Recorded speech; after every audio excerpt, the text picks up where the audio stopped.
வணக்கம். மனித உரிமைகள் மீட்புக்காக செய்திகள் வாசிப்பது நிலா. கரூர் சம்பவம் தொடர்பாக த.வே.க.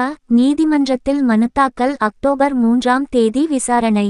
மதுரை கரூரில் நடந்த கூட்ட நெரிசல் சம்பவம் குறித்து சி.பி.ஐ. அல்லது சிறப்பு புலனாய்வு குழு விசாரணைக்கு உத்தரவிட வேண்டும் என விஜய் தரப்பினர் உயர்நீதிமன்ற மதுரை கிளையில் மனுத்தாக்கல் செய்தனர். இவ்வழக்கின் விசாரணை அக்டோபர் 3ஆம் தேதி தொடங்க வாய்ப்புள்ளது. கரூரில் நேற்று முன்தினம் த.வே.க.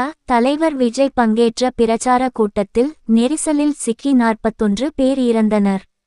இந்த சம்பவம் நாடு முழுதும் கடும் அதிர்ச்சியை ஏற்படுத்தி உள்ளது.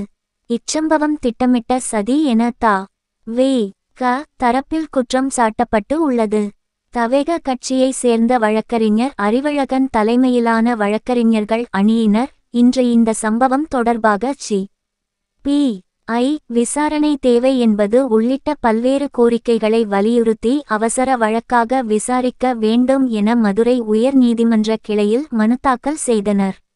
விழுப்புரம் மாவட்டம் வானூர் வட்டம் பெரம்பை கிராமத்தில் உள்ள ஸ்ரீ ஏழை மாரியம்மன் ஆலயத்தில் 7ஆம் நாள் துர்கை அம்மனுக்கு பூஜை நடைபெற்றது.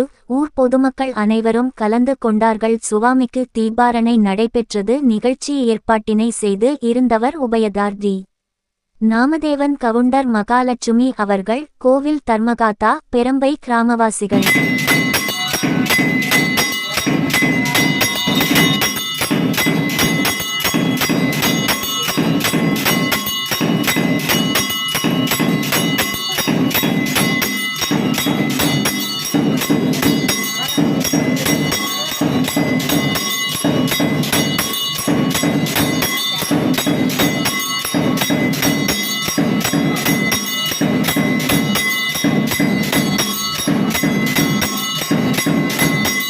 கரூரில் விஜய் பிரச்சாரம் செய்த இடத்தில் மத்திய அமைச்சர் நிர்மலா சீதாராமன் ஆய்வு செய்தார்.